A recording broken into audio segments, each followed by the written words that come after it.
If you're suffering with betrayal or trauma, this doesn't mean you're weak. It means that someone you trusted has broken your trust. This has nothing to do with you. But I get it. It's so tough when you're going through it. It feels like the world is going to end. It feels like you have so much pressure crushing down on you. You're probably blaming yourself. You're probably suffocating in the thoughts that are ruminating. So in this video, I want to break down exactly what betrayal or trauma is and how you can move past that. But I also want to bring in what it feels like for the person who has betrayed, who's trying to make the effort to undo the wrong that they've done because they know that they've lost something, because that is also important. I work with a lot of clients who have been through betrayal from both sides, and not everyone is narcissistic. Some people do it because of the patterns that they've been living in the past, and this can mess up their whole life, mess up their whole relationship, even though it's not something that they meant to do. So if you have been through betrayal, you're probably feeling unsafe in your body, you're probably feeling on edge, probably feeling hyper alert, maybe emotionally numb, maybe you've gone into depression because you've just kind of felt like the world is helpless, constantly thinking about how you could have done something different, how you could have changed things, or what you need to do now, literally stuck in the kind of a rumination. These are massive signs that I see with clients who I'm working with who have been through betrayal. They often feel a lot of shame, maybe even a lot of guilt themselves, as if it was their fault, as if they should have done something. And this could come from childhood. If you've been betrayed by a partner and you've also been betrayed as a child, often that partner will blame it on you. If you had only done this, if you had only acted in a certain way, if you'd only done your chores, or you'd only given me sex more often, it becomes your fault. You made me do this. I wouldn't have done it if you hadn't acted in a certain way.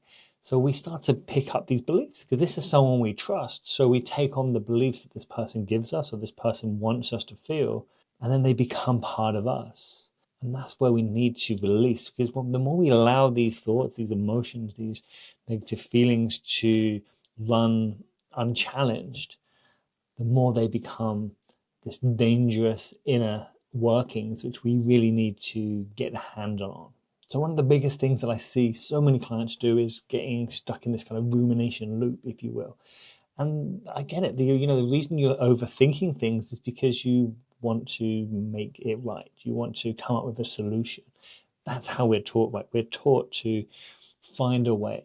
So, after betrayal, the brain is literally going to search for safety. It's going to search for some kind of certainty. It's going to want to understand the story. You're probably going to be replaying the story over and over in your head because the survival brain wants to stop it from happening again. It wants to find where everything went wrong. It's trying to literally solve the problem. But unfortunately, we can only solve mathematical equations. We can only solve logical problems with that type of thinking. What we can't solve is a human being who isn't logical. And it isn't logical why someone cheats or why someone betrays, or it definitely doesn't follow the logic that you're used to if you're someone who doesn't cheat, who doesn't betray, because this is going totally outside of your logic. So to make that logic fit, you're now going to start to do things like blaming yourself or just replaying it over and over again. But all this does is just repeats the same patterns in your head and makes you feel like you're reliving it. And when you're living it over and over again, you're going to end up either just shutting down completely, just trying to get rid of it, just trying to escape, or you're just going to think that this is a whole waste of time and you're going to lose any meaning and kind of give up on life, give up on relationships. And you might even try and control other parts of your life. You might become quite controlling with new partners. You might want to see where they are or what they're up to. But this doesn't help. This only exaggerates the problem or takes the problem from someone and now brings it into other areas of your life. So you've been through something terrible and now you're spreading that feeling of unsafety into the world even more. And that doesn't help. That doesn't make you feel better. So you might be suffering. It comes down to it. The real core issue here is you're feeling unsafe. Now, you might feel like your trust has been broken, but it's more than that. What's been broken is your emotional safety, that core of who you are. When we're not emotionally safe, we can't show up in the world the way we want to. We can't trust the way that we want to. Now, you might say, look, you proved to me that I can trust you. You might decide, look, I'm going to move on. I'm going to trust you. Logically, you might say that's the right decision for whatever reason. It's easier. You just want to get over with and move on. But if you don't emotionally trust that person, and that's something that you don't have that control over because it's not logical, it's not something you can think your way out of. If you don't trust emotionally, you're never going to be able to move on. So healing actually starts when we stop forcing ourselves to be logical and we actually start restoring that safety in the body. That is what's key, restoring that safety in the body. If you're the person who's done the betraying and you're trying to get someone to forgive you, you might have tried everything you think and you've talked about it and they're not forgiving you. It's because they need to feel safe underneath. They need to feel safe at their core. And to do that, you need to be compassionate. You need to show them compassion. Show them that it's okay to be angry at you, not defensive. When they get angry at you, they're justified to be angry at you. They're justified to be upset. So be compassionate. I feel you. I hear you. I understand. I would be the same in my situation. Show them that it's okay. Yeah. Show them with compassion, not defensiveness. And don't just do this once and then say, well, I told you yesterday. This needs to be commitment. How long? That varies, right? But you need to show commitment. It needs to be for life, right? If you want to be with this person for life, you need to show that you're willing to accept responsibility. You need to show them in a non-threatening way that you can be honest, you can be open, that you can talk and you can reflect. Yeah, that you can allow them to be in pain, needing to rush their decision. Okay, let them go through, let them have feelings, let them have emotions, start to validate them, start to give them exactly what they need. And over time, if you stay consistent, this is what you can do to help that person to start to trust you again if they decide that they want to allow you into their life. And of course, they don't ever have to forgive, but you have to give them that option. If you don't give someone an option, now you're making them fearful, you're making them feel obligated. That isn't love. That isn't true commitment. That isn't true consent. That is fear. And where fear exists, consent can't exist. If you're trying to get someone to forgive you and you're becoming too overwhelmed by your own guilt, you're actually taking the attention away from their pain. And actually, right now, it's their pain that matters. Of course, you matter too, but you have to make sure that you put them first. They need to feel safe. If that's the obstacle here, is them not feeling safe, then you need to stop feeling pity for yourself, having that pity party, because what you did hurt them.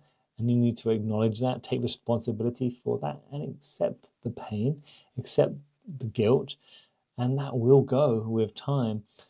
And in fact, you don't want to hold on to that guilt either, because you don't want to make it about you. And that does often make it too much about you.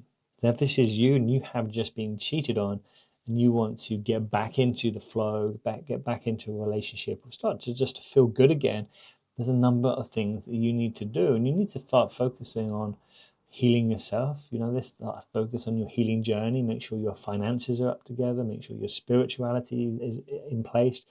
Make sure you're putting you first. This could be emotional, spiritual, sense of self, sense of who I am, what matters to me, what do I enjoy. Start living your life. Start doing the things that matters to you. You don't heal by fixing the relationship. You have to heal yourself, and then you can decide whether or not you go back into that relationship.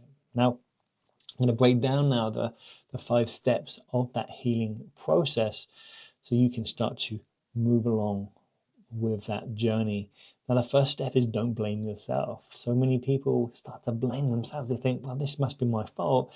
If I hadn't done X, Y, or Z, or if I'd only slept with them more, if I'd just been a better person, this wouldn't have happened. We start to blame ourselves. This gives us a feeling of control, gives us a feeling of power, but it doesn't actually change the fact that it wasn't your fault. You don't deserve the responsibility. The responsibility was totally with someone else. And of course, they've gone through their own traumas, their own attachment wounds that have maybe led them to this place. They've got their own addictions to sex or whatever it is. But if you've been betrayed, this is not your fault, 100%.